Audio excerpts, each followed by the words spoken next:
বলবো, আর হট করে ঠিক হয়েছে পুরী যাওয়া। তারপর দেখো নৃসিংহ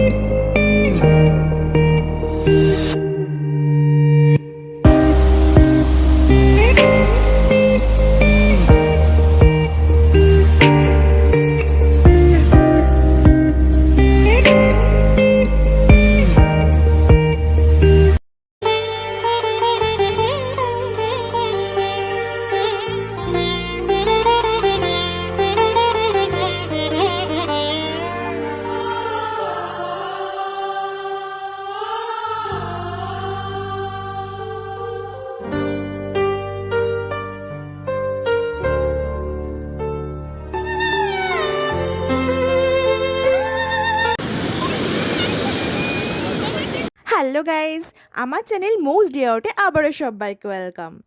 তোমরা কারা কারা পাহাড়ের থেকে সমুদ্র বেশি পছন্দ করো কমেন্টে লেখো তো।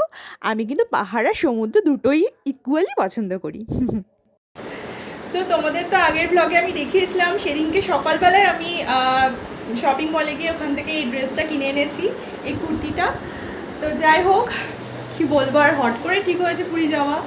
তো কোনোরকম টাইম হয়নি কিছু শপিং করার, তো এই যেদিনকে যাওয়ার কথা সেদিনকে সকালবেলায় গিয়ে আমায় করতে হয়েছে। এবং তার আগের দিনও তোমাদের দেখিয়েছিলাম আমরা কীভাবে দুর্গাপুর থেকে কলকাতা এসেছি। যাই হোক, সেটা তো আলাদা ব্যাপার।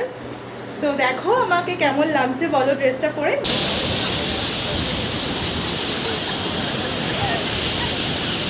তোমাদের তো আগের দিন বললামই পান্ডার একটা পুজো ছিল, তো তার জন্য ততক্ষণে আমরা একটা সমুদ্রে ঘুরতে এসেছি, মানে সমুদ্রে বিচে এসেছি আর কি। তাই ভাবলাম সি বিচে কিছুক্ষণ ঘুরে ততক্ষণে পান্ডার পুজো হয়ে যাবে, তারপর একসঙ্গে পান্ডার সঙ্গে জগন্নাথ ঠাকুরের কাছে যাব, জগন্নাথ ঠাকুরের মন্দিরে। অ্যাকচুয়ালি কী বলো তো, অনেক ভোরে ভোরে পুজো দিলেই কিন্তু সেটা বেস্ট হয়, কারণ অনেকটা ভিড় বেড়ে যায়। না হলে কিন্তু আমরা তো অনেক ভোরে ভোরে এসেছি, তখন তো পান্ডা খুঁজে পাইনি। তাও তার মধ্যে আবার হালকা হালকা বৃষ্টিও পড়ছিল, তাই আজকে দিনটাই সিলেক্ট করেছিলাম এই আর কি পুজোর জন্য। তাই যত বেলায় হোক না কেন আমরা পুজো দিয়েই আসবো, এরকমই একটা প্ল্যান ছিল আমাদের। আর দেখো সমুদ্রে কিন্তু পা ভেজাতে আমি একাই এসেছি, বাবা মা বা সোহম কেউই আসেনি, কারণ ভাবছিল যে প্যান্ট ভিজে যাবে, এই সেই ভিজে যাবে, তার জন্য আমি এত কেয়ার টেয়ার করিনি। সমুদ্রে এসেছি তো জলে তো ভিজবে সব কিছু, তাই না? আর ভিজলে ভিজবে, সবাই বলছে ঠান্ডা লেগে যাবে, অতক্ষণ মন্দিরে থাকতে হবে, আমি এত ভাবিনি। তো আমি তার জন্য পা ভেজাতে চলে এসেছি। তবে এই দিন কিন্তু আমরা স্নান করিনি সমুদ্রে, আমরা কিন্তু স্নান করেই বেরিয়েছিলাম পুজোর উদ্দেশ্যে। তো এসে আবার স্নান করবো সমুদ্রে, তারপর তো আবার স্নান করতে হবে, তার জন্য। তারপর সি বিচে এসে সমুদ্রের ধারে বসে ডাব খাবো না সেটা কি হয়, তাই ডাব নিয়ে বসে পড়লাম। এই বাবা এদিকটা ফের, এই বাবাই এদিকটায় খা না বাবা, অনেক কিছু খেয়ে এসছে, পেট ভর্তি করে খেয়ে এসছে। দেখো আমি বসে বসে ডাব খাচ্ছি, আর ও দাঁড়িয়ে দাঁড়িয়েও বলছে নোংরা চেয়ার, এখানে আমি পাশে বসবো না, নোংরা বেঞ্চ আর কি। ওই যে আগেই বললাম আমি এত ভাবি না, তাই আমি বসে পড়েছি। আর ওদিকে দেখো একটু টেন্স ছিল, কারণ পান্ডা কিন্তু অনেকটা লেট হয়ে গেছিলো, পান্ডা কিন্তু তখনও পর্যন্ত ফোন করছে না, আর শেষ হচ্ছে না পুজো। যাই হোক, তারপর দেখো ওরা ডাবটা কেটে দিল, মানে ডাবের শ্বাস খাচ্ছি। আমারটা কিন্তু অলমোস্ট নারকেলই হয়ে গেছিলো, বাট সোহমেরটা কিন্তু একদম ঠিকঠাক শ্বাস ছিল। তারপর আমার স্ন্যাক্সটা একটু অনেকটাই ভিজে গেছিলো, তো ভাবলাম রুমে যাই, রুমে গিয়ে চেঞ্জ করে তারপর বেরোবো, তাই এলাম রুমে। হ্যালো, সো আজকে হচ্ছে 16 আগস্ট। তো যাচ্ছি আজকে জগন্নাথ ঠাকুরের কাছে পুজো দিতে। সকাল সকাল বেরোচ্ছি, মোটামুটি এখন 8:30 মতন বাজে। এই আমরা এখানে চেক ইন করলাম 6:30টার দিকে। তো অ্যাকচুয়ালি যেহেতু মন্দিরে মোবাইল নিয়ে যেতে পারবো না, তাই এখান থেকে ব্লগটা স্টার্ট করছি। সো চলো মন্দিরে পুজো দেওয়ার পর দেখা হচ্ছে।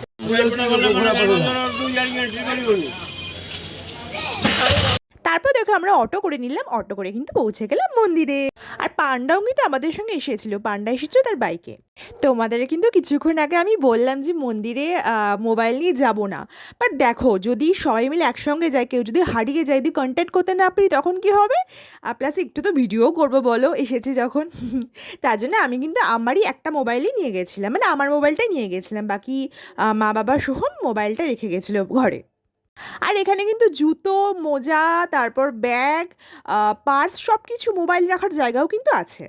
সো দেখতেই পারলে আমরা কিন্তু মন্দিরে পৌঁছে গেছি। হ্যাঁ, শুধু এইটুকুই তোমাদের দেখাতে পারবো, কারণ তারপর তো মোবাইলটা জমা দিয়ে আমাদের ভেতরে ঢুকতে হয়েছে। তো পুরোটা আমি মন্দিরের ভেতরটা আমি তোমাদের দেখাতে পারবো না। তোমরা সবাই জানো এইটাই কিন্তু নিয়ম পুরীর মন্দিরে বা যে কোনো বড় মন্দিরেরই। সো চলো মোবাইল রেখে মন্দিরে প্রবেশ করা যাক। সেদিন কিন্তু প্রচুর ভিড় হয়েছিল, আমার সমস্ত ভিড় ঠেলে মন্দিরে পুজো দিয়ে কিন্তু বেরিয়ে পড়লাম। বেরিয়ে কিন্তু মোবাইল যেখানে রেখেছিলাম সেখান থেকে মোবাইল নিয়ে আমি কিন্তু আবার একটুখানি মানে বাইরে চারিদিকে ভিডিও করলাম। তারপর কিন্তু আমরা একটা অটো করে হোটেল ব্যাক করলাম। হ্যাঁ, রুটি মাটন থেকে থালি মাটনই বেশি ভালো। তারপর কিন্তু হোটেলে ঢোকার আগেই কিন্তু আমরা লাঞ্চটা সেরে ফেললাম। তখন কিন্তু অলমোস্ট দুপুরই হয়ে গেছে যখন আমরা ফিরেছিলাম। তো আমরা অর্ডার করেছিলাম ইলিশ থালি। তার মধ্যে কিন্তু অনেক কিছুই ছিল, একটা ভাজা ছিল, ভাত ডাল তরকারি চাটনি এসবই ছিল। আর এটা ইলিশ থালিটা অনেক দিন ধরেই খাওয়ার ইচ্ছে ছিল, ইলিশ মাছ। তো এমনি বাড়িতেও করি খাই, তারপর আমার হঠাৎ করে খেতে ইচ্ছা করলো, তাই ভাবলাম যে ইলিশ থালিই খাবো, তাই ইলিশ থালি অর্ডার দিলাম। তারপর কিন্তু অর্ডার দিলাম মিষ্টি। মিষ্টি কিন্তু থালির মধ্যে ছিল না, এটা কিন্তু আমরা নিজেরা এক্সট্রা টাকা দিয়ে অর্ডার করেছি। আর এই রেস্টুরেন্টটা কিন্তু আমাদের হোটেলের একদম পাশেই, মানে হোটেল থেকে জাস্ট কয়েক সেকেন্ডের হাঁটা পথ। হাঁটা পথও বলবো না, মানে পাশেই আর কি।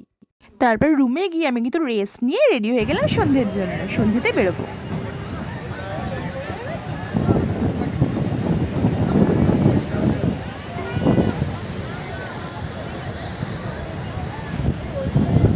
কালকে কিন্তু সানরাইজ দেখতে আসবো বাবা।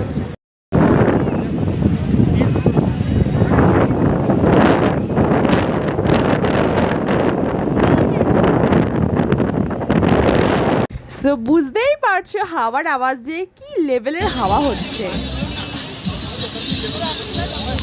তোমাদের সন্ধেবেলার সি বিচের ভাইবসটা দেখিয়ে দিলাম। দেখো এখানে প্রচুর শাখা বিক্রি হচ্ছে, মা দেখছিল। আমরা অ্যাকচুয়ালি ভেবেছিলাম বিকেলবেলা করে বেরোবো, কিন্তু আলটিমেট হয়নি, সেই সন্ধেই হয়ে গেছে। যাই হোক, দেখো দেখে কিন্তু বেশ ভালোই লাগছে বলো, সন্ধে চারিদিকে লাইটিং আর সমুদ্রের সেই হাওয়া। তারপর দেখো গাঙ্গুরামের খাজা সেন্টার, একদম সমুদ্রের ধারেই। তোমরা সবাই আশা করি নাম শুনেছো গাঙ্গুরামে। তো আমরা ওই দোকানে গেলাম খাজা টেস্ট করতে, কিছু খাজা কিনবো।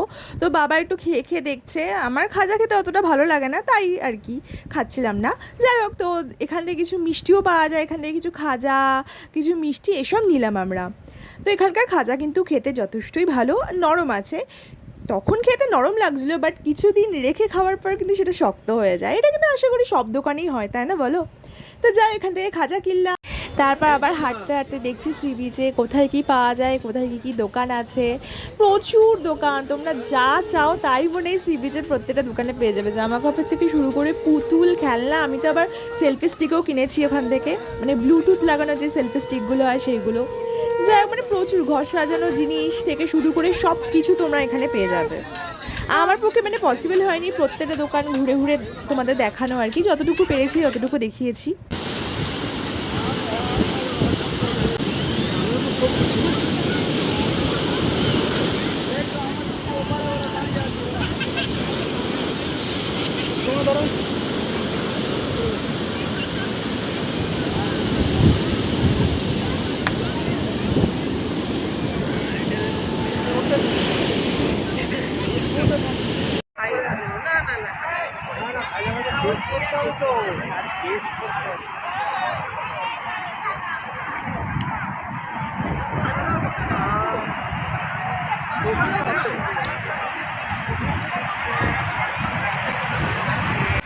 আমার কিন্তু এরকম সমুদ্রের ধারে মানে সন্ধেবেলায় চুপ করে বসে থাকতেই ভালো লাগে। সে চেয়ারে বসো বা বালিতে বসো, আমি তো বালিতে বসতেই বেশি পছন্দ করি। আর মা বাবা আর সোহম চেয়ারে বসো। ওই দেখো আমাদের হোটেলটা কিন্তু দেখা যাচ্ছে এখান থেকে। যাই হোক, তো আমরা একটু চেয়ারে বসে চাটা খাচ্ছিলাম, বসেছিলাম, তারপর একটু উঠে সেলফি তুলছি, ভিডিও করছি। তারপর দেখো আমি আর মা আর কি সমুদ্রের ধারে দাঁড়িয়ে দাঁড়িয়ে গল্প করছিলাম। আমার পেছন থেকে মনে হয় সোহম ভিডিওটা করেছে। তারপর আমি একটুখানি পোজ দিয়ে ফটো তোলার চেষ্টা করছিলাম, এই আর কি।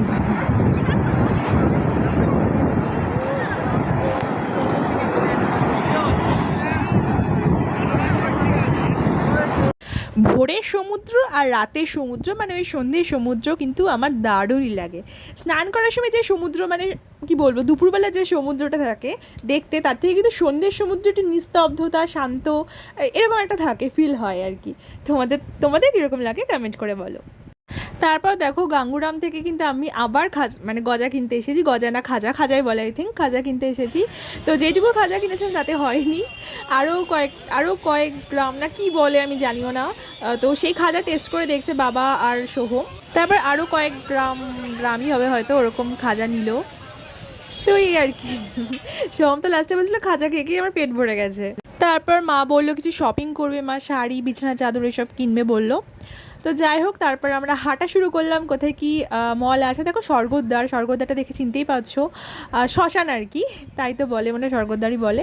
যাই হোক, তো তারপর দেখো ওর সামনে দিয়ে গিয়ে মা একটা মলে ঢুকলো, শপিং মল না মানে ওই দোকান আর কি। তো ওখানে দেখছে শাড়িগুলো, মা কলেজে পড়ার জন্য আর কি শাড়ি কিনছে রাফ ইউজের, তাই আমরাও দেখছি। আমি যদিও কিছুই কিনিনি, আমার ভালো লাগে না শাড়ি চুড়িদার, মানে পুরি জিনিসপত্র অত কিনি না আর কি। কিনেছিলাম একবার, কিনে ঠকেছিলাম কিন্তু আমি। তারপর ওখান থেকে আমি আর সোহম বেরিয়ে একটু হাঁটতে হাঁটতে জল তেষ্টা পেয়ে গেছিলো, তাই ফ্যানটা কিনলাম, ফ্যানটা কিনে খেলাম। তারপর আবার শপিং মলে অন্য একটা শপিং মল বলছি মানে দোকান আর কি, অন্য একটা দোকানে এসেছিল মা আর বাবা। তারপর আমি আর সোহম আবার সেই দোকানে এলাম মা কি দেখছে দেখার জন্য। তারপর দেখো নৃসিংহ সুইটস থেকে আবার কিছু গজা নিয়ে আমি আর সোহম এগোলাম। এদিকে কিন্তু মা আর বাবা হারিয়ে গেছে, কোনো একটা দোকানে আর কি আছে, তো খুঁজে পাচ্ছি না, চারিদিকে খুঁজে যাচ্ছি কোথায় আছে। সোহম ফোন করছে বাবাকে, দেখো তো বাবা ফোনই ধরছে না, মনে হয় ফোনটা ব্যাগের মধ্যে আছে, মাও ফোন ধরছে না। দেখো কত কম দামে বিক্রি হচ্ছে।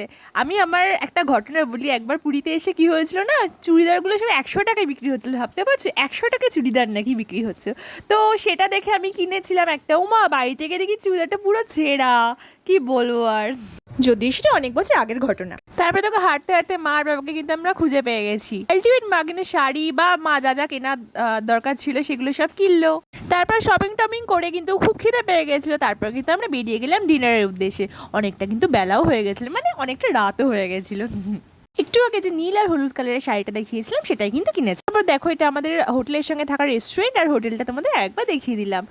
সকালবেলা দেখিয়েছিলাম, সন্ধ্যাবেলাতে কীরকম লাগছে ভিউটা সেটাও তো দেখানো উচিত, তাই না? তাই দেখিয়ে দিলাম। ব্লগটা কিন্তু অনেকটাই বড় হয়ে যাচ্ছে, তাই ব্লগটা কিন্তু আমি এখানেই কমপ্লিট করছি। দেখা হচ্ছে নেক্সট ব্লগে। নেক্সট পার্টে বলবো সেদিন রাত্রিবেলা আমরা কী কী খেয়েছিলাম, পরের দিন সকালবেলা উঠে আমরা কী কী করেছিলাম। সো চলো টাটা, গুড নাইট। ততদিনে সবাই ভালো থাকো, সুস্থ থাকো।